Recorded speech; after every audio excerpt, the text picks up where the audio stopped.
Hello, today I have a 2008 Pontiac Grand Prix that has a multi-function switch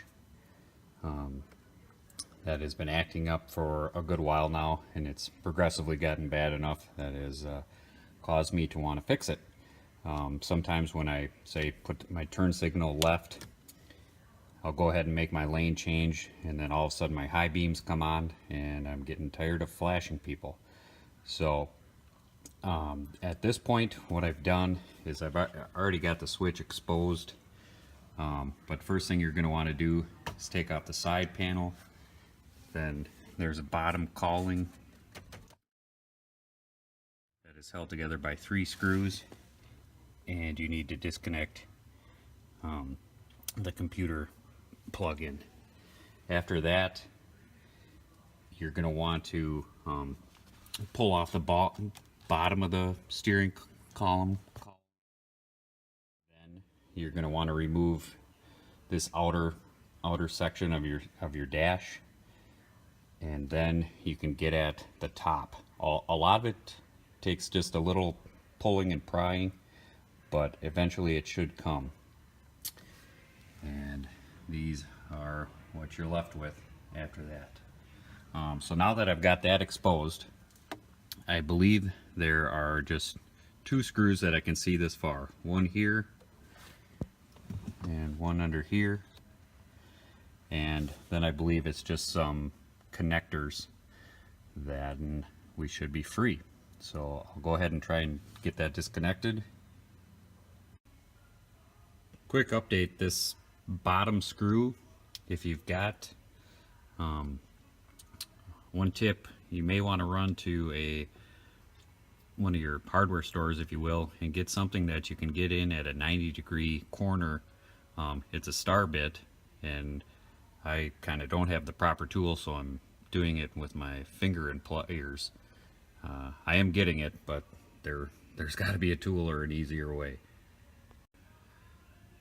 Alright, so I finally got that bottom screw out, and as soon as I did that, yes, the switch has become free. So I'll go ahead and I'll disconnect these back wires, and we'll start installation on the new one. So I've disconnected 3 of the 4 connectors, the electrical connectors, but the 4th one here, it looks like I am going to have to cut a small piece of tape so I can get at the disconnect.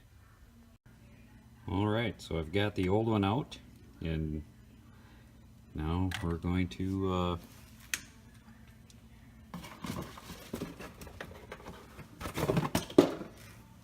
go ahead and put in the new one.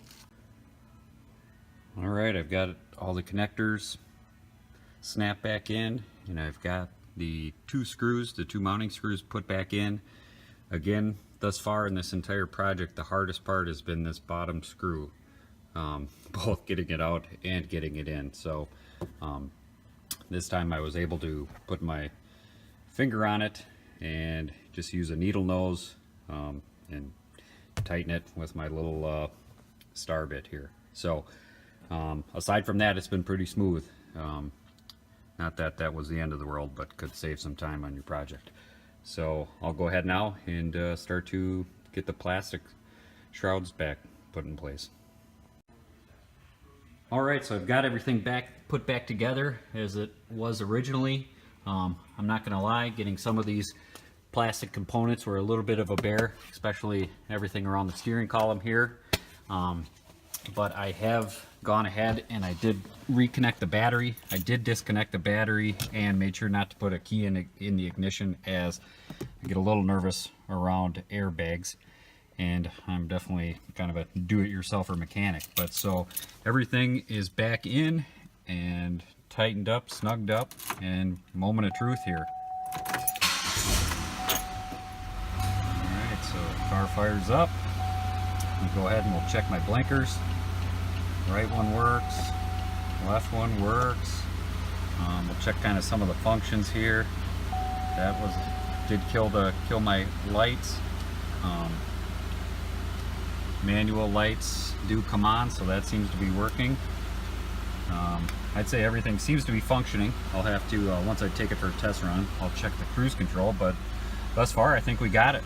$45 in about an hour's worth of time, and hopefully this has solved my problems and I'm no longer giving people or flashing people as I go down the road. So good luck if you go to attempt this, and thanks for watching.